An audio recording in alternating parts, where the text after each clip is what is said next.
रहीम, ये बॉडी यूं यूं वाइब्रेट कर रही है। इस मुकाम पर काइनेटिक एनर्जी जीरो है, इस मुकाम पे काइनेटिक एनर्जी जीरो है, इस जगह काइनेटिक एनर्जी मैक्सिमम है। ये बॉडी अगर इस तरफ जा रही है तब भी इसकी काइनेटिक एनर्जी मैक्सिमम है, और इस तरफ जा रही है तब भी काइनेटिक एनर्जी मैक्सिमम है। और काइनेटिक एनर्जी तो चाहे इस तरह जा रही है तब भी पॉजिटिव है, चाहे इस तरफ जा रही है तब भी पॉजिटिव है। और काइनेटिक एनर्जी सेंटर में मैक्सिमम है। Kinetic energy scalar quantity. अब ये आपके पास एक्स एक्सिस पर डिस्प्लेसमेंट है, वाई एक्सिस पर काइनेटिक एनर्जी है। आपके ख्याल में काइनेटिक एनर्जी और डिस्प्लेसमेंट का ग्राफ कैसा बनेगा? मैं काइनेटिक एनर्जी का टाइम के साथ ग्राफ नहीं बनवा रहा, मैं काइनेटिक एनर्जी का टाइम के साथ ग्राफ नहीं बनवा रहा। जी बताइए, बता सकते हैं आप कि नहीं? से कर्व बनेगा उल्टा यू। आप लोग बना के बेटा मुझे तस्वीर खींच के कम से कम 5 बच्चे, पहले 5 बच्चे जो है ना वो भिजवा दें।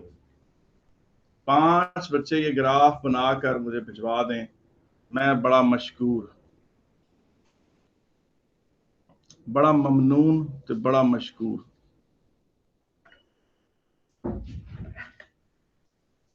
जी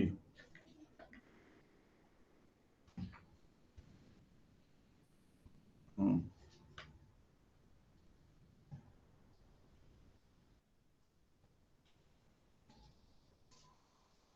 जी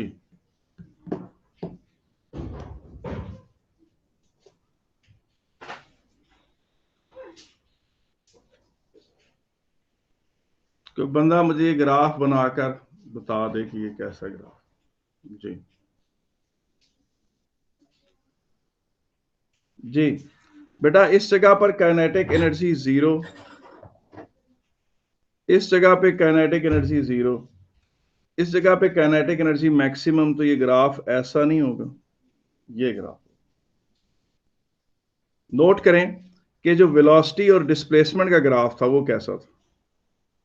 वेलोसिटी और डिस्प्लेसमेंट का ग्राफ कैसा था? वो इस तरह का था, याद आपको कि नहीं? तो ये उससे डिफरेंट है। उसकी वजह ये कि इसमें नेगेटिविटी नहीं है सिर्फ, बाकी उसमें उसमें कोई खास फर्क नहीं, सिर्फ इतना फर्क है। लेकिन इबाद ने बेटा आपको क्वेश्चन भिजवाया है, और इबाद ने क्या भिजवाया है? जी बिल्कुल ठीक, ऐसा ही बनेगा। ठीक है कि नहीं? और अगर आप कहें सर इसकी कोई मैथमेटिकल एक्सप्रेशन है तो वो बना के दिखाएं। इसकी मैथमेटिकल एक्सप्रेशन क्या है? काइनेटिक एनर्जी 1/2 mv² होती है।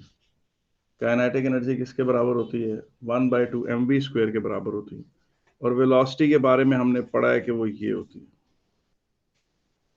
जी, वेलोसिटी के बारे में हमने पढ़ा है कि वो ये, वेलोसिटी की ये वैल्यू उठाकर इसमें पुट कर दें।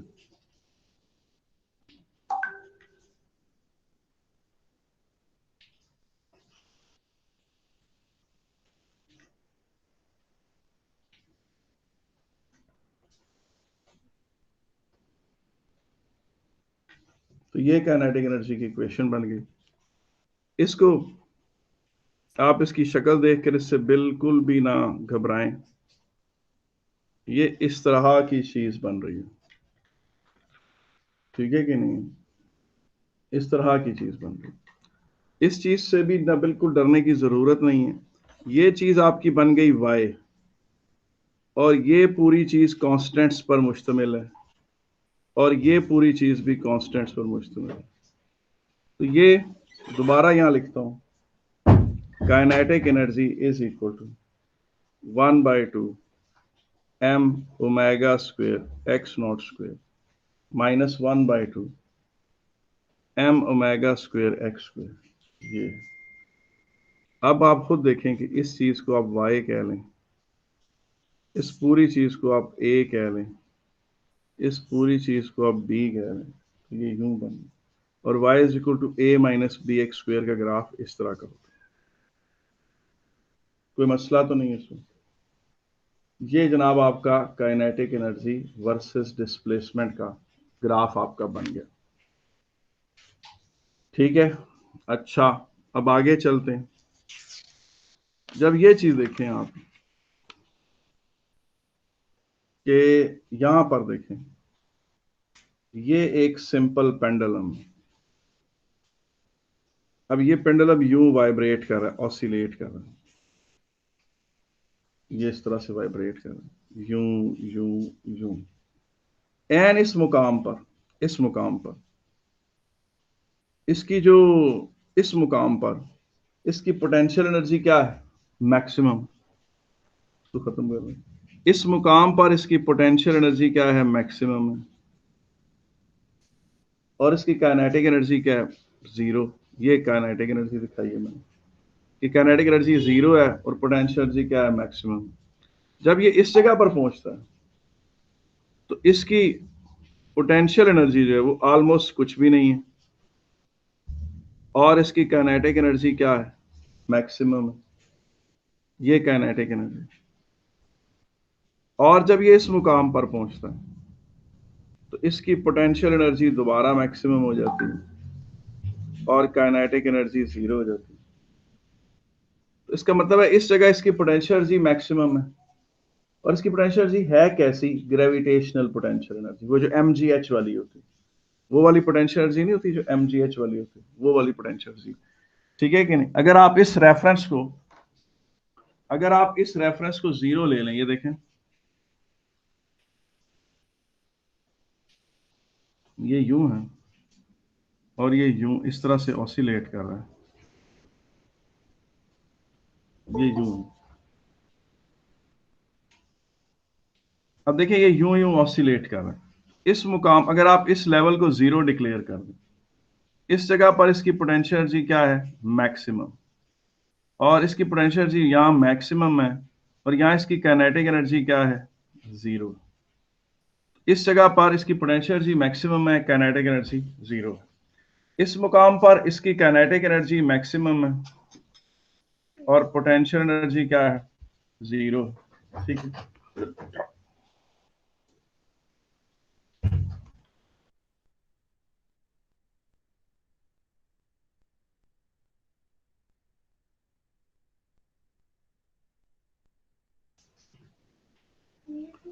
ये जगह देखें, इस जगह पर बेटा पोटेंशियल एनर्जी क्या है, मैक्सिमम है और काइनेटिक एनर्जी क्या है, जीरो। इस जगह काइनेटिक एनर्जी जीरो है और पोटेंशियल एनर्जी मैक्सिमम है। इस मुकाम पर क्या होगा, ये जो बीच का मुकाम, इस मुकाम पर पोटेंशियल और काइनेटिक एनर्जी की दोनों की कुछ ना कुछ वैल्यूज होंगी। थोड़ी सी पोटेंशियल एनर्जी होगी, थोड़ी सी kinetic energy. And as the body is vibrating, as this body is performing simple harmonic motion, as this body is performing simple harmonic motion, so I can say that its energy is also performing simple harmonic motion. Its energy is oscillating between potential and kinetic. इसकी energy जो है कभी kinetic हो जाती है, यानी यहां सारी की सारी काइनेटिक बन जाती है, कभी काइनेटिक एनर्जी उसकी जीरो हो जाती है, यूं उसकी काइनेटिक एनर्जी बढ़ती है यूं, और यूं पोटेंशियल एनर्जी है उसकी, ये उसकी पोटेंशियल एनर्जी। जब पोटेंशियल एनर्जी मैक्सिमम होती है, काइनेटिक एनर्जी जीरो होती है। जब काइनेटिक एनर्जी मैक्सिमम होती है, पोटेंशियल एनर्जी जीरो होती है।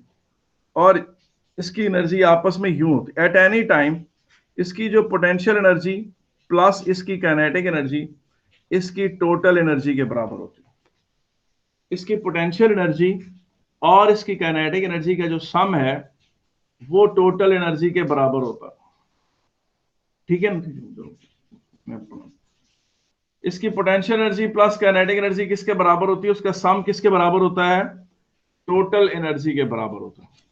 इसकी पोटेंशियल एनर्जी और काइनेटिक एनर्जी का सम इसकी टोटल एनर्जी के बराबर। ये देखें, जब इसकी टोटल एनर्जी इसकी potential energy plus kinetic energy के बराबर, ठीक है कि नहीं।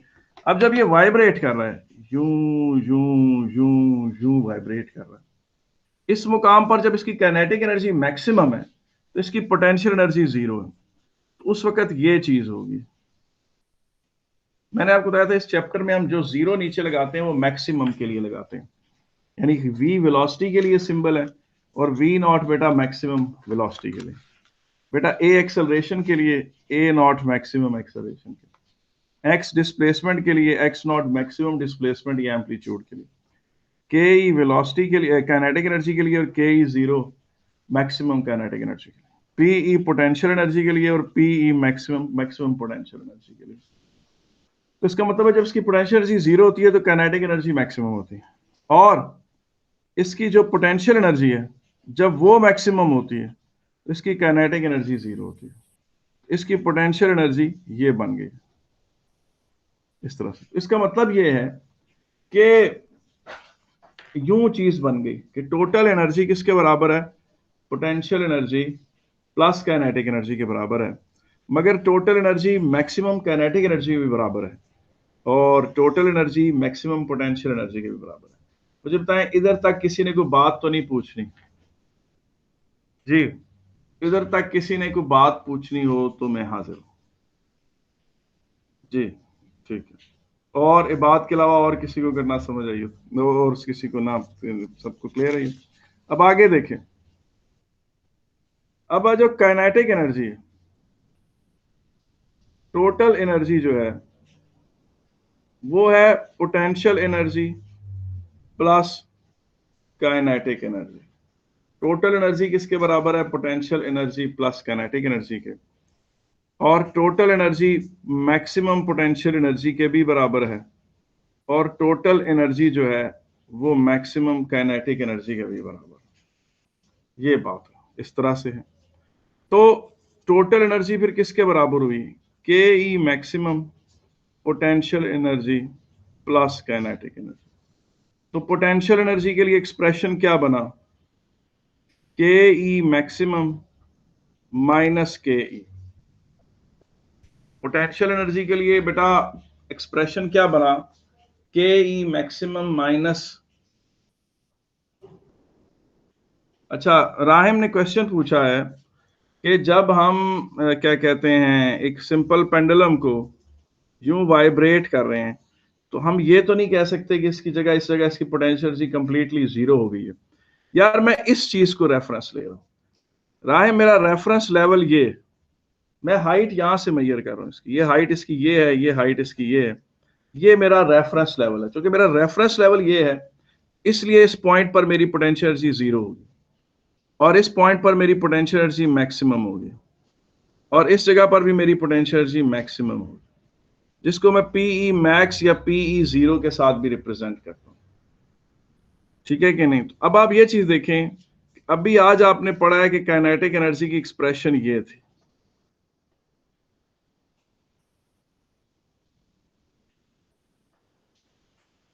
ये आपने काइनेटिक एनर्जी की एक्सप्रेशन पढ़ी थी। और बेटा जब डिस्प्लेसमेंट जीरो हो जाए, जब डिस्प्लेसमेंट जीरो कहां होती है, इस मुकाम पर होती है। जब वाइब्रेट करते करते बॉडी यहां आती है उसकी डिस्प्लेसमेंट जीरो होती है। यहां पर जब उसकी डिस्प्लेसमेंट यहां जीरो होती है तो उसकी काइनेटिक एनर्जी किसके बराबर होगी, और वो मैक्सिमम काइनेटिक एनर्जी, वो उसकी क्या होगी, मैक्सिमम काइनेटिक एनर्जी, वो ये।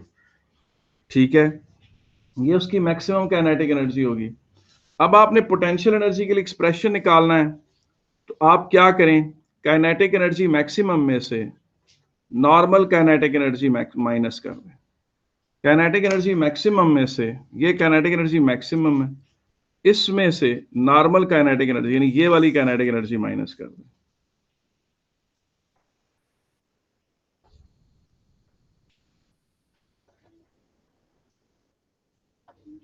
ये वाली काइनेटिक, अब उससे क्या होगा, ये चीज इस चीज से कट जाएगी जब ब्रैकेट खुलेगी और ये माइनस इस माइनस को प्लस कर देगा और आपके पास ये चीज रह जाएगी, ये। तो potential energy at any point is equal to this thing. ये पोटेंशियल एनर्जी की जनरल एक्सप्रेशन है, ये सिंपल हार्मोनिक मोशन के पर्सपेक्टिव से ये एक्सप्रेशन है। वैसे आप इस सिंपल पेंडुलम में पोटेंशियल एनर्जी mgh यूज कर सकते हैं, वो ठीक होगी, बिल्कुल गलत नहीं होगी, लेकिन ये वो है जो एप्लीकेबल टू ऑल केसेस है, जिसमें pendulum mass attach to the spring, सारों में ये चीज है। ये ज्यादा जनरलाइज्ड एक्सप्रेशन है और सिंपल हार्मोनिक मोशन की जुबान में है ये। तो ये पोटेंशियल एनर्जी की मैक्सिमम एक्सप्रेशन है। अब ये चीज देखें, ये तो मैंने पोटेंशियल एनर्जी की इसकी बना ली, तो इसका पोटेंशियल एनर्जी का ग्राफ कैसा होगा। अब जब ये बॉडी सिंपल हार्मोनिक मोशन कर रही है इस मुकाम पर इसकी पोटेंशियल एनर्जी है मैक्सिमम, इस मुकाम पर इसकी पोटेंशियल एनर्जी है मैक्सिमम, और यहां इसकी पोटेंशियल एनर्जी जीरो है। तो ग्राफ कैसा बनेगा? वाई एक्सिस पर ले लें पोटेंशियल एनर्जी, एक्स एक्सिस पर ले लें डिस्प्लेसमेंट, ये माइनस एक्स नॉट, ये प्लस एक्स नॉट। तो ग्राफ कैसा बनेगा?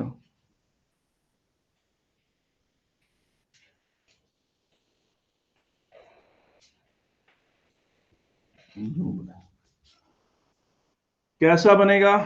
यूं बनेगा बेटा। ये पोटेंशियल एनर्जी का ये वाला ग्राफ, और ये ग्राफ बनकर क्या बन गया?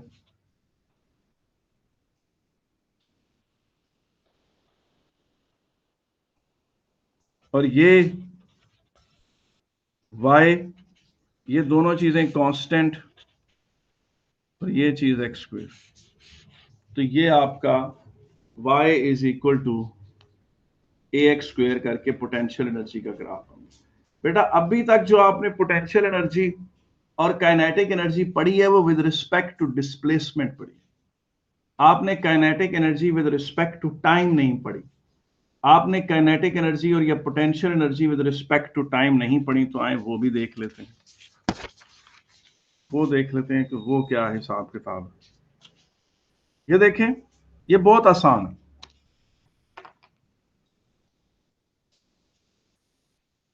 ये टाइम इन सेकेंड्स है।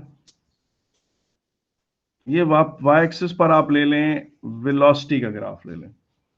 अगर किसी का वेलोसिटी टाइम ग्राफ ऐसा है, ये उसका वेलोसिटी टाइम ग्राफ है। तो वेलोसिटी टाइम ग्राफ से बंदा आराम से काइनेटिक एनर्जी टाइम ग्राफ बना लेता है। वो पूछे वो किस तरह से?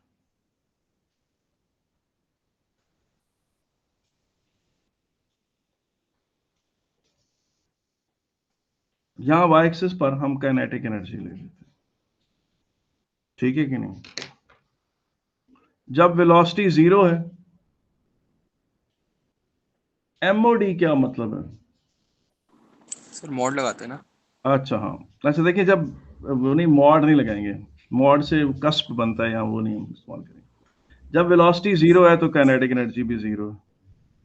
जब वेलोसिटी मैक्सिमम है तो काइनेटिक एनर्जी बी मैक्सिमम। जब वेलोसिटी जीरो है तो काइनेटिक एनर्जी बी जीरो। जब वेलोसिटी मैक्सिमम है तो काइनेटिक एनर्जी बी मैक्सिमम। जब वेलोसिटी जीरो है तो काइनेटिक एनर्जी बी जीरो। जब वेलोसिटी मैक्सिमम है तो काइनेटिक एनर्जी बी मैक्सिमम। जब वेलोसिटी जीरो तो काइनेटिक एनर्जी भी जीरो। जब वेलोसिटी नेगेटिव मैक्सिमम, यानी एक तरफ ऐसे जा रही थी एक तरफ ऐसे जा रही थी, काइनेटिक एनर्जी को चाहे इस तरफ जाए तो मैक्सिमम है, इस तरफ जाए तो मैक्सिमम। काइनेटिक एनर्जी तो स्केलर क्वांटिटी, और वेलोसिटी जीरो है। तो ये है जी ग्राफ काइनेटिक एनर्जी का। ये काइनेटिक एनर्जी का ग्राफ, ये काइनेटिक एनर्जी का ग्राफ। आप नोट करें कि जहां इसका एक टाइम पीरियड खत्म होता है, वहां काइनेटिक एनर्जी के दो साइकिल्स आ चुके होते हैं। ये बात नोट करने वाली। और जहां इसका सेकेंड टाइम पीरियड एंड होता है, वहां उसके चार तक साइकिल्स बन चुके होते हैं। ये काइनेटिक एनर्जी का ग्राफ, ठीक है कि नहीं? ये ग्राफ सही। अच्छा, काइनेटिक एनर्जी वर्सेस टाइम की एक्सप्रेशन पेपर में कभी आई नहीं, ठीक है कि नहीं? काइनेटिक एनर्जी वर्सेस टाइम की एक्सप्रेशन कभी पेपर में नहीं आई। लेकिन अगर आप चाहें तो ये देखें, velocity is equal to v naught sine omega t. तो आप इसमें काइनेटिक एनर्जी में आराम से पुट कर सकते हैं इसको। एम और वी स्क्वायर की जगह आप क्या पुट करें? ये, और ये आपकी कितनी बन जाती है? 1/2 एम वी नॉट स्क्वायर। ये ठीक है कि? ये काइनेटिक एनर्जी का एक्सप्रेशन बना सकते। अच्छा, अब आप मुझे एक बात बताएं, इसी के ऊपर पोटेंशियल एनर्जी का ग्राफ बनाना बड़ा आसान है। पूछें वो कैसे? ये देखें,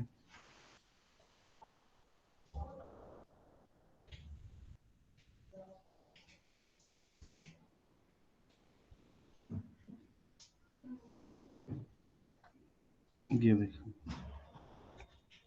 जब काइनेटिक एनर्जी जीरो होती है तो पोटेंशियल एनर्जी मैक्सिमम होती है। जब काइनेटिक एनर्जी मैक्सिमम होती है पोटेंशियल एनर्जी जीरो होती है। जब काइनेटिक एनर्जी जीरो है पोटेंशियल एनर्जी मैक्सिमम। जब काइनेटिक एनर्जी मैक्सिमम है पोटेंशियल एनर्जी जीरो है। जब काइनेटिक जीरो है पोटेंशियल एनर्जी मैक्सिमम। तो ये ग्राफ इस तरह से यूं बनता है। आपने सिर्फ उसको उल्टा कर देना। जहां जहां काइनेटिक एनर्जी मैक्सिमम है तो ये देखें ये यूं ग्राफ बन गया।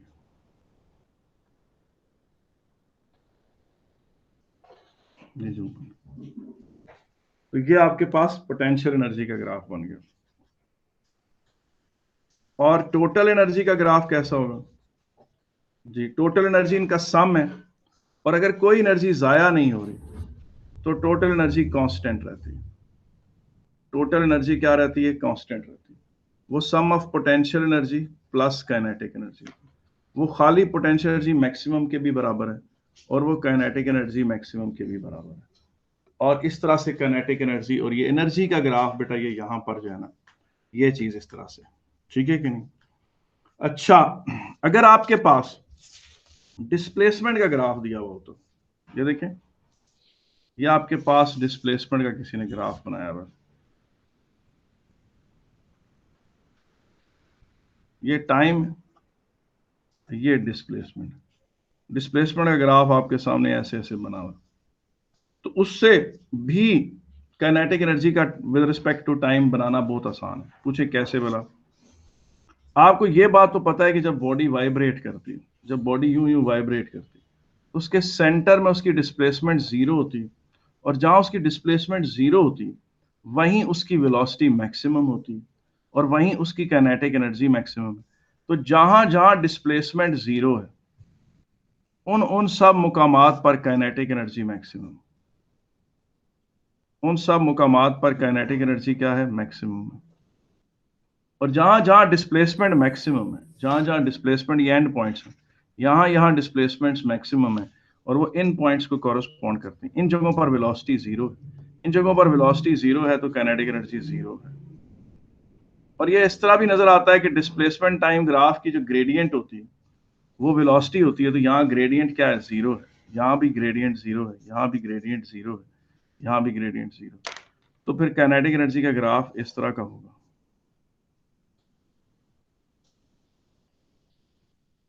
इस तरह से। ये काइनेटिक एनर्जी का graph with respect to time. और फिर जाहिर है पोटेंशियल एनर्जी का ग्राफ जैसा डिस्प्लेसमेंट का है वैसा ही है, इस तरह। जब जब डिस्प्लेसमेंट मैक्सिमम है पोटेंशियल एनर्जी मैक्सिमम है, लेकिन पोटेंशियल एनर्जी एक स्केलर क्वांटिटी है तो उसने पॉजिटिव ही रहना है। और जहां जहां डिस्प्लेसमेंट जीरो है वहां वहां पोटेंशियल एनर्जी भी जीरो। अच्छा, आप मुझसे कह सकते हैं, आप मुझसे क्वेश्चन कर सकते हैं। क्वेश्चन आप ये कर सकते हैं कि सर हम तो ये देखें, एक चीज ये है कि हम ये चीज सोचते हैं, मतलब आप कह सकते हैं कि एक मेरे जहन में क्या बात आई थी, एकदम मेरे जहन में से बात ही सारी निकल गई है।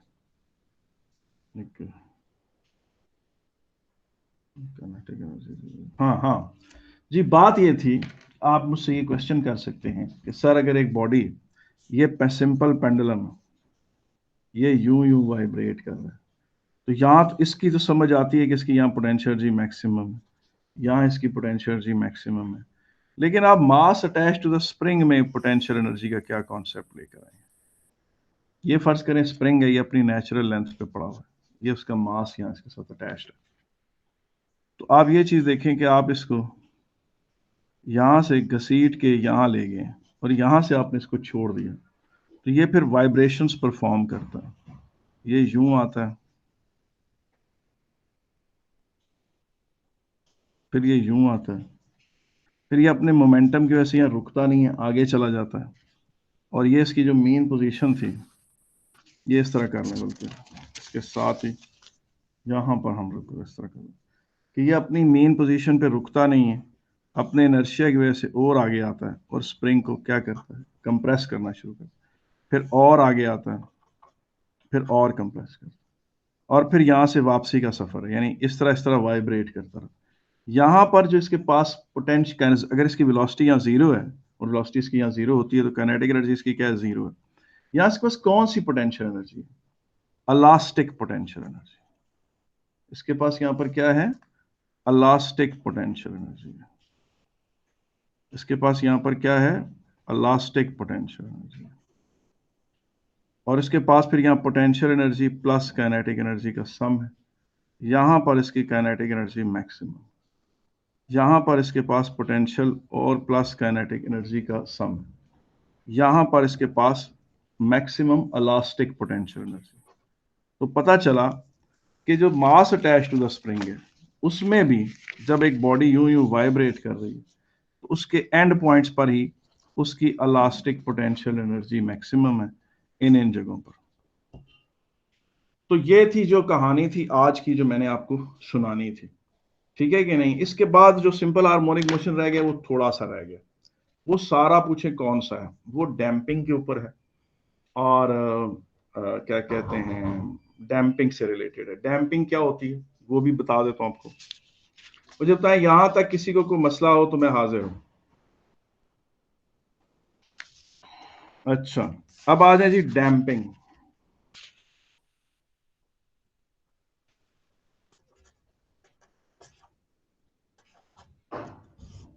डैम्पिंग का मतलब क्या होता है बेटा जी? डैम्पिंग का मतलब होता है डाई आउट होना, आस्ता आस्ता बुझ जाना, आस्ता आस्ता डिक्रीज करना। तो इस चैप्टर में डैम्पिंग से मुराद क्या है? Decrease in the amplitude of vibrating body, decrease in the amplitude of vibrating body, decrease in the amplitude of vibrating body due to presence of frictional forces, decrease in the amplitude of vibrating body due to presence of frictional forces। ठीक है ना, आस्ता आस्ता decrease करना। अब वो कैसे बनाते हैं, उसमें डैम्पिंग आपके सिलेबस में 3 तरह की। एक है अंडर डैम्पिंग,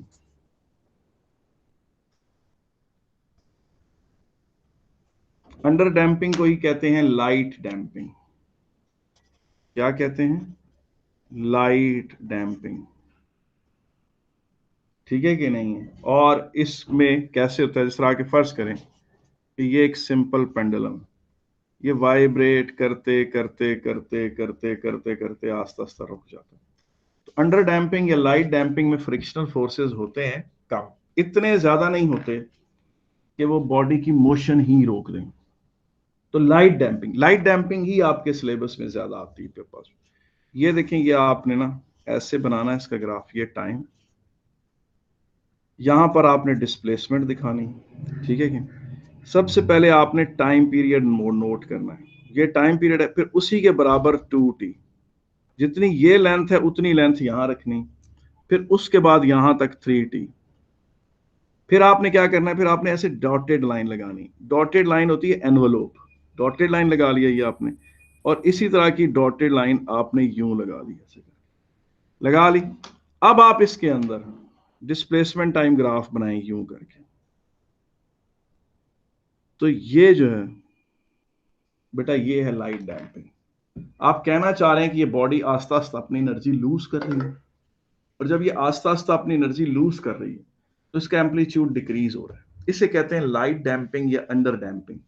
यानी फ्रिक्शन फोर्सेस मौजूद हैं, फ्रिक्शन फोर्सेस आस्ता आस्ता उसकी एनर्जी खा रहे हैं, और एनर्जी खाते खाते उसका एम्पलीट्यूड डिक्रीज करता चला जा रहा है, और एम्पलीट्यूड डिक्रीज करते चले जाती है, और उसकी मोशन आस्ता आस्ता कमजोर पड़ती चली जा रही है। तो ये जो है ना, इसे कहते हैं लाइट डैम्पिंग, अंडर डैम्पिंग।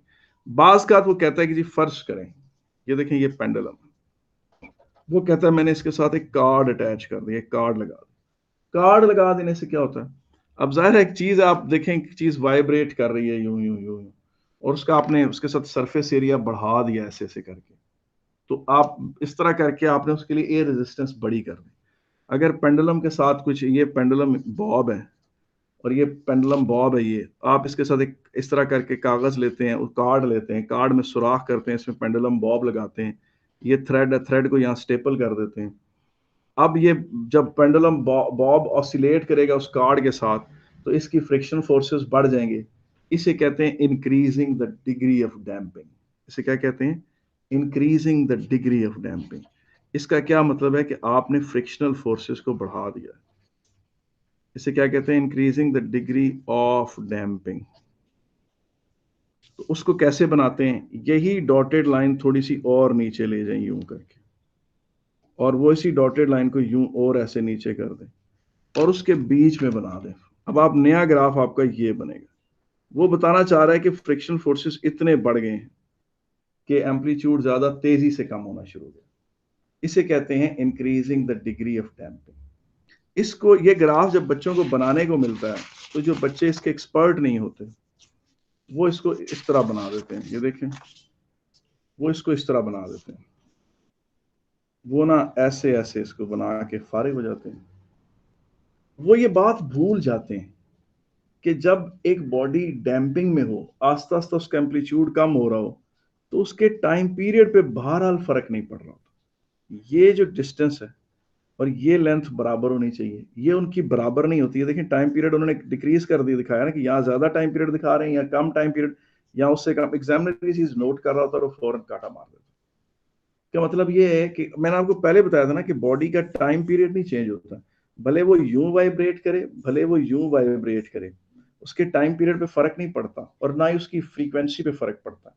वो उसकी नेचुरल फ्रीक्वेंसी कहलाती है। और मैंने कहा था आपके आगे पीछे बेशुमार चीजें जो आपको रुकी हुई नजर आ रही हैं, वो सारी दर हकीकत वाइब्रेट कर रही हैं। और जब वो वाइब्रेट कर रही हैं तो अपना टाइम पीरियड बड़े मुकद्दस अंदाज में कांस्टेंट रखती हैं। जब वो टाइम पीरियड मुकद्दस अंदाज में कांस्टेंट रखती हैं तो वो बेटा क्या कहते हैं इस तरीके से, क्या नाम है उनका, एम्पलीट्यूड, नेचुरल फ्रीक्वेंसी और टाइम पीरियड कांस्टेंट। तो बनाने का क्या तरीका है? ये देखें, ऐसे बनाएं, टाइम सेकंड रखें, यहां पर आप टी लगाएं, मार्क कर लें, टी के बीच में भी एक डिवीजन मार्क कर लें। जितनी ये डिवीजन है एग्जैक्टली इतनी यहाँ 2t यहाँ ले जाए, यहाँ फिर मार्क कर दें, और फिर उतनी लेंथ यहाँ 3t पे मार्क कर दें। कर लिया? फिर यहां से डॉटेड लाइन यूं बनाएं ऐसे करके, और इस तरफ से भी डॉटेड लाइन बनाएं। इसे कहते हैं एनवलप बनाना। इसके अंदर ग्राफ यूं बनाएं तो ये ग्राफ बेटा कभी भी आपका गलत नहीं होगा। इस तरह आपका ग्राफ गलत नहीं होगा। और ये डिस्प्लेसमेंट इन मीटर इस तरह से बने। कोई मसला तो नहीं है इसमें जी?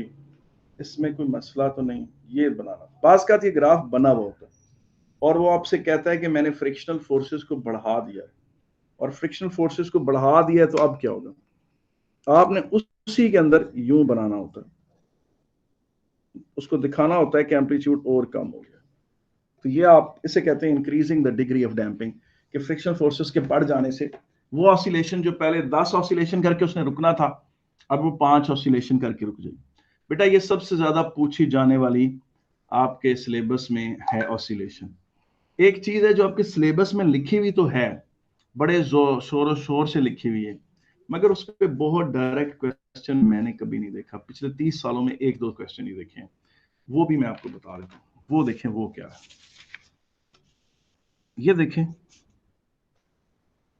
ये एक स्प्रिंग है, ये इसके साथ मास अटैच्ड है, और ये एक और स्प्रिंग है, ये इसके साथ एक मास अटैच्ड है। मगर इसमें और इसमें फर्क ये है कि ये पानी के टब में है, ये इसके गिर्द पानी है। अब मुझे बताएं कि इनमें से फ्रिक्शनल फोर्सेस किसके ज्यादा हैं? ये पिक्चर 1, फिगर 1 है, ये पिक्चर बी है, फिगर 2 बी है। मुझे बताएं इसमें फ्रिक्शन फोर्सेस किस में ज्यादा है? आप खुद कहेंगे कि ऑफ कोर्स इसमें ज्यादा है। अच्छा, इसमें मोशन कैसी कैसी हो सकती है? इसमें कैसी मोशन हो सकती है? इसमें मोशन एक ये हो सकती है कि आपने मास को नीचे पकड़ा, खींचा, नीचे खींच के छोड़ा, तो वो चुप करके वापस आके रुक जाएगा। वो उधर नीचे रुका नहीं रहेगा, वो नीचे, यानी इसको आपने थोड़ा नीचे करके छोड़ा तो ये वापस आके रुक गया। ठीक है, ये एक मोशन हो सकती है।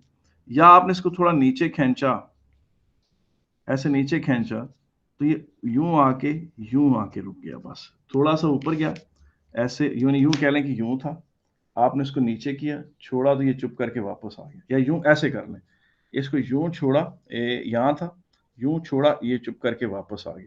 या आपने इसको यूं नीचे पुल करके छोड़ा तो ये यूं होके वापस आ गया। इसका मतलब है कि फ्रिक्शनल फोर्सेस इतने हैं कि बॉडी वाइब्रेशन परफॉर्म ही नहीं करती।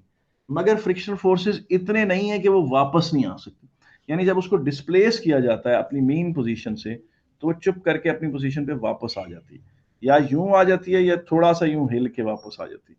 तो इसको कहते हैं, ये देखें कि यानी आपने उसको यूं छोड़ा, यहां से छोड़ा नीचे जाके, वो चुप करके वापस आ गया, ये उसकी डिस्प्लेसमेंट।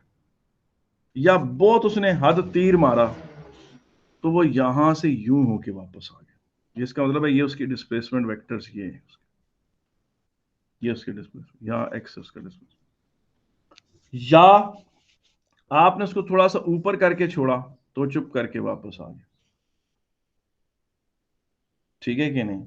या मैक्सिमम थोड़ा सा ऐसे होके वापस आ गया, यानी मतलब आप उसको इधर इधर खींच के छोड़ा तो चुप करके वापस आ गई, या थोड़ा सा यूं होके वापस आई, या इधर ले जाके छोड़ा तो वो चुप करके यहां वापस आ गई, या यहां से यूं वापस आ गई। जी, इसे कहते हैं क्रिटिकल डैम्पिंग। क्रिटिकल डैम्पिंग क्या होती है कि फ्रिक्शनल फोर्सेस इतने ज्यादा हैं कि बॉडी एक परफेक्ट वाइब्रेशन नहीं परफॉर्म करती। सिर्फ ये होता है कि देखें वो यहां थी, आपने उसको यहां से डिस्प्लेस किया, यहां छोड़ा तो वो चुप करके वापस आ गई। ये जो चुप करके वापस आना है, ये यहाँ यूं शो किया हुआ है, यहाँ शो किया हुआ है कि अब आपने उसको एक इनिशियल डिस्प्लेसमेंट दी, उसकी डिस्प्लेसमेंट जीरो हो गई, वो वापस पहुंची मेन पोजीशन। या ये है कि आपने उसको यहां से छोड़ा तो वो यूं जरा से अपनी इनर्शिया की वजह से आगे गई और फिर चुप करके वापस आ गई, यानी उसकी ये डिस्प्लेसमेंट थी, ये, और फिर ये वापस, यानी इसका मतलब है यूं, बस ये, या जिसको आप यूं कह लें, ऐसे कह लें, ये वाई एक्सिस पे डिस्प्लेसमेंट ले लें और ये टाइम ले लें तो ये यूं वापस आ गया।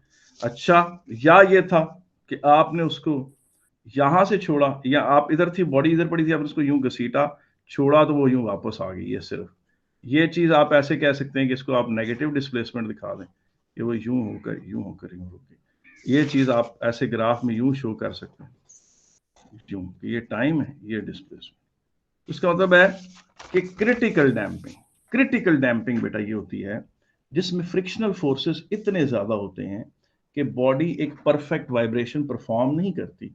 जब उसको डिस्प्लेस किया जाता है तो वो चुप करके वापस आ जाती है, ये, ठीक है। मैंने आज तक क्रिटिकल वाइब्रेशन पर एक ही आज तक क्वेश्चन देखा है, एक, इसके अलावा कोई क्वेश्चन नहीं देखा आज तक, लेकिन सिलेबस में इसको मेंशन प्रॉपरली किया गया है, पता नहीं लाजमी इस तरह से ये है। इसका मतलब है वाइब्रेशन हुई ही नहीं क्रिटिकल। और आपने नोट कर लिया कि ज़रा टब में अगर वो पड़ा हुआ है तो फ्रिक्शनल फोर्सेस ज्यादा है, तो इसका मतलब क्रिटिकल डैम्पिंग में फ्रिक्शनल फोर्सेस ज्यादा होती, ठीक है कि नहीं। उसके बाद आखिरी डैम्पिंग है, वो पूछे वो क्या, हैवी डैम्पिंग। हैवी डैम्पिंग या जिसको ओवर डैम्प्ड कहते हैं। ओवर डैम्प्ड वो होती है कि ये आप बॉडी वाइब्रेट करती है, आपने इसको डिस्प्लेस करके यहां छोड़ा तो ये वापस ही नहीं आ सकी, यहीं रुकी रही, या अगर आई भी तो बड़ी देर बाद वापस आई। इसका मतलब फ्रिक्शन फोर्सेस बहुत ज्यादा थे। आप कहेंगे कि सर अगर उसको आपने यूं डिस्प्लेस किया और वो रुक गई तो वो तो फिर वाइब्रेशन ना हुई। वो इस तरह से होता है कि अगर आपने कभी अपने घर में पानी की मोटर देखी हो तो आप बिजली ऑन करते हैं तो उसका वॉल्व यूं यूं वाइब्रेट कर रहा होता है, ठीक है कि नहीं। यूं ही आप बिजली बंद करते हैं, वो जहां होता है बेचारा वहीं रुक जाता है, वो वापस मेन पोजीशन पे भी नहीं आता। तो इसका मतलब है हैवी डैम्पिंग या ओवर डैम्पिंग में फ्रिक्शनल फोर्सेस इतने ज्यादा होते हैं कि ये बॉडी बॉडी वाइब्रेट कर रही थी, आपने उसको एनर्जी देना बंद की, जहां एनर्जी देना बंद की वो वहीं रुक गई, या वो वहीं से आस्ता आस्ता वापस आई बड़े दिनों देर के बाद। तो ये होती है हैवी डैम्पिंग। हैवी डैम्पिंग पे मैंने आज तक कोई क्वेश्चन देखा नहीं है, ठीक है ना, लिखा हुआ जरूर है लेकिन ये मेंशनड है तो हमने मेंशन कर दिया इसको। तो यार यहाँ पर तक आ गई डैम्पिंग और ये हैवी डैम्पिंग और इस किस्म की चीजें आ गई। हम इंशाल्लाह ताला कल जो है इसके क्वेश्चंस करेंगे, और आखिरी टॉपिक रह गया है फर्स्ट में सिंपल हार्मोनिक मोशन में, वो है जी रेजोनेंस। वो क्या है, रेजोनेंस। तो रेजोनेंस पर इंशाल्लाह ताला बाद में गुफ्तगू होगी। मुझे बताएं यहां तक किसी ने कोई बात पूछनी हो तो मैं हाजिर हूं जी। अच्छा, आजमेर आप मौजूद हैं बेटा कि नहीं? हेलो सर, 3 डैम्पिंग है क्या मतलब? आपने क्वेश्चन जो पूछा है, अब अब्दुल्ला ये मुझे वो समझ नहीं आया सर। 3 डैम्पिंग ये किसने पूछा क्वेश्चन? ठीक है, हाँ 3 टाइप्स ऑफ डैम्पिंग हैं। ठीक है, सही कह रहे हो बेटा। लाइट डैम्पिंग, क्रिटिकल डैम्पिंग और ओवर डैम्प्ड, और आता सिर्फ लाइट डैम्पिंग ही है। ठीक है, अच्छा आप मुझे बताएं कि जनाब अब्दुल्ला सैफ बेटा, are you there? Areeba, Areeba Shuja बेटा, आप हैं? जी सर। शाबाश। और राहिम,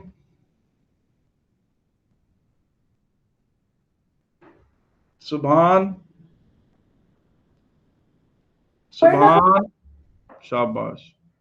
ठीक है, और चलें आज के लिए इतना काफी है बेटा, यहां पर हम अपनी गुफ्तगू को खत्म करते हैं।